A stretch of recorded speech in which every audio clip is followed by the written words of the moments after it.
मिथिला के नरेश राजा जनक का वास्तविक नाम है शीरध्वज। उनके वंश के हर राजा को विदेह या जनक कहकर पुकारा जाता है, क्योंकि उनका आदि पुरुष एक मृतक की देह से जन्मा था। मृतक की देह से? ऐसी विचित्र बात कहकर आपने मेरी उत्सुकता बढ़ा दी है। भला मृतक की देह से कोई जीवित कैसे जन्म ले सकता? बहुत पहले एक राजा निमि हुआ करते थे, जो बहुत ज्ञानी, विद्वान और प्रतापी थे।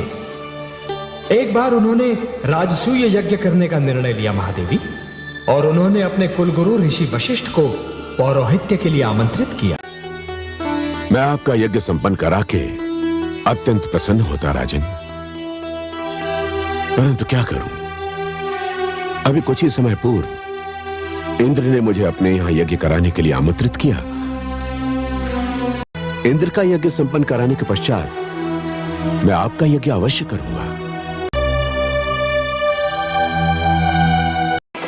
ऋषि गौतम के पास जाकर विनती करता हूं, वे अवश्य मेरा निमंत्रण स्वीकार कर लेंगे।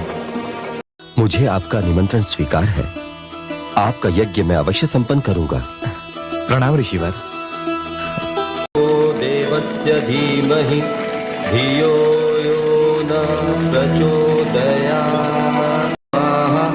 स्वाहा।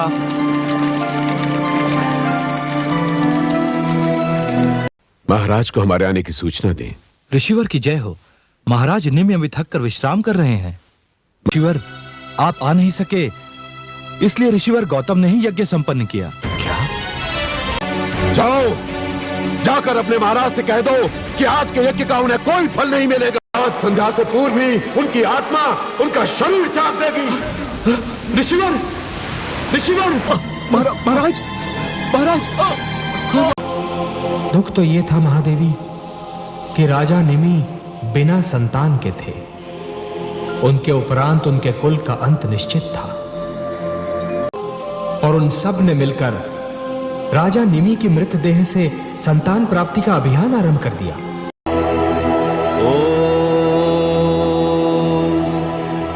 दूध प्रस्तुत किया जाए।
सुंदर राजकुमार का नाम रखा गया मिथि, क्योंकि वो मंथन से प्रकट हुआ था। जो भी मिथिला का राजा हुआ उसे विदेह या जनक कहकर पुकारा गया। विदेह इसलिए महादेवी क्योंकि उनका जन्म मृतदेह से हुआ था, और जनक इस कारण क्योंकि वो सारे राजा एक पिता की भांति प्रजा पालन करते थे।